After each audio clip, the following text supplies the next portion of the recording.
Alright, so in this video, I want to show you what a completely neutral setup looks like and the reasons why they're good, or they can be good for some people. The first thing I want you guys to do is to load up AimLab and then go to Custom and then go to Gray Box. And what we're going to do is add some tiles to our map. So here are the settings I have. Everything is just set to 1. Smoothness, it doesn't really matter. But copy these settings, and the reason why is, again, so we can set these little tiles, and we're going to use these tiles to check how neutral our setup is. So go ahead and set it to those settings, and then what we're going to do is I created a custom task with spider shot, and all I did was just remove, I'll show you these settings. So here's the spider shot custom. I just set the challenge length to 600. And the speed mode, I put it to fixed, and then I set the what is it called, the time duration to unlimited, so 15. So basically what happens is that the targets just stay there forever. So here are the settings, you can copy them,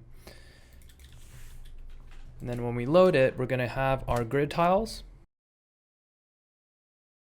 And now the first check I want you to do is see how well you can track this crosshair on this line right here, this vertical line, the y-axis. And then in a perfectly neutral setup, it's going to be much easier to track on this line. So what that looks like is that your middle finger, the tip of your middle finger to your elbow, would also be a straight line. So if you're or perpendicular to the table's edge. So it would be, your middle finger is at 12 o'clock, your elbow is at 6 o'clock, right? So all you have to do is just shift your forearm and elbow in a straight line along this line. If your forearm and elbow are tilted slightly, clockwise or counterclockwise, it's going to be more difficult to draw on this line, right? So you're going to have like a diagonal, and that's perfectly fine. Not, some of the best aimers in the world have 45-degree forearm. So, but we're just talking about strictly a neutral setup. So for me, it's definitely much easier to track on this line if my forearm is also in a straight line with my middle finger, and then all I have to do is just move my hand closer and further away.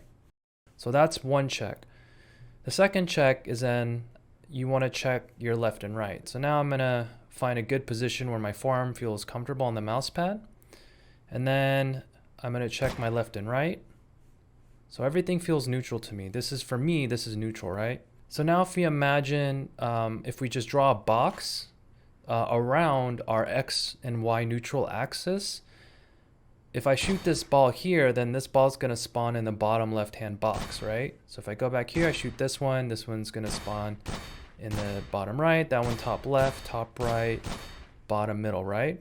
So try to think of, when you're aiming, breaking up into X and Y axis and then breaking up into like little quadrants. And then the more neutral you are, the more neutral it is to aim within these boxes. Or in other words, if my up and down Y axis was like in a diagonal like this, for me, when I aim towards the left side, it's more difficult because it's tilted, right? So hopefully that makes sense. So again, just to recap, just test out how well you can drag along and track this y-axis line, and then make the adjustment you need in order to do that.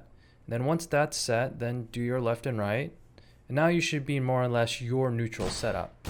And that might help you flick from the center point to these other square boxes accurately within any of these quadrants or any of these squares.